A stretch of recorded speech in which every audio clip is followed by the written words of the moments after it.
what if the Bible is not hard monotheistic? The idea of this metaphysical monotheism. Go look at the biblical scholarship. You guys, that's been debunked. So everyone's like, we got to be hard monotheistic. I'm like, why? The Bible isn't. So let's just go through some of it. Next, the Council of the Gods.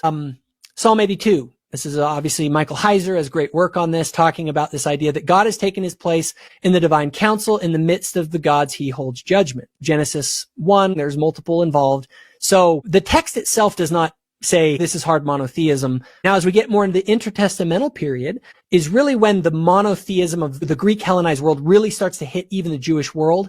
The Jews sort of adopt a more hard monotheistic stance, but even then there were heretics within the Jewish world that held to this idea of two powers in heaven, this God and the Son of Man. This was a quote. You said, yes, definitely in the predicative sense, there are three gods. There are three entities that are predicated God, and I think we will have to say that.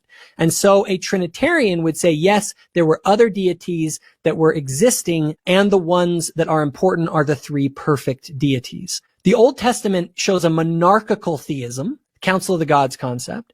Intertestamental period is full of the idea of two powers in heaven, which Christians very much adopt. The New Testament has a monarchical theism, as Dr. Sijuwade has pointed out, where the Father is the most true, the only true God. Pre-Nicaea, I would say, leans monarchical monotheistic. And it isn't really until the post-Nicene period that you really start to see the Trinity as the one true God. So you have to understand that we believe that we are restoring something that is actually consistent with the earlier views. The earlier view was a monarchical theism, not a metaphysical monotheism. In the early view, there was no explicit ontological gap.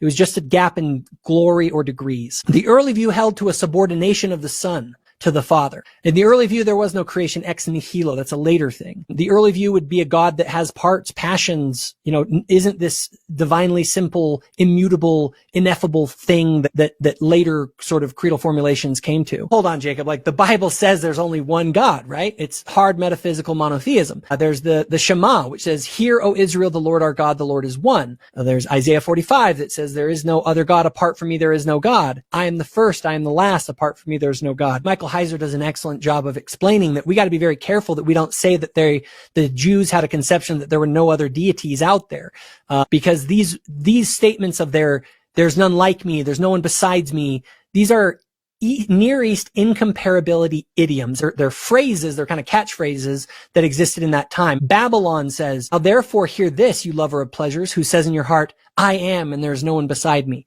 Or Zephaniah says, "This exultant city said in her heart, I am, and there is none else." This is an expression of saying, like, who's like me? Like, I'm the best.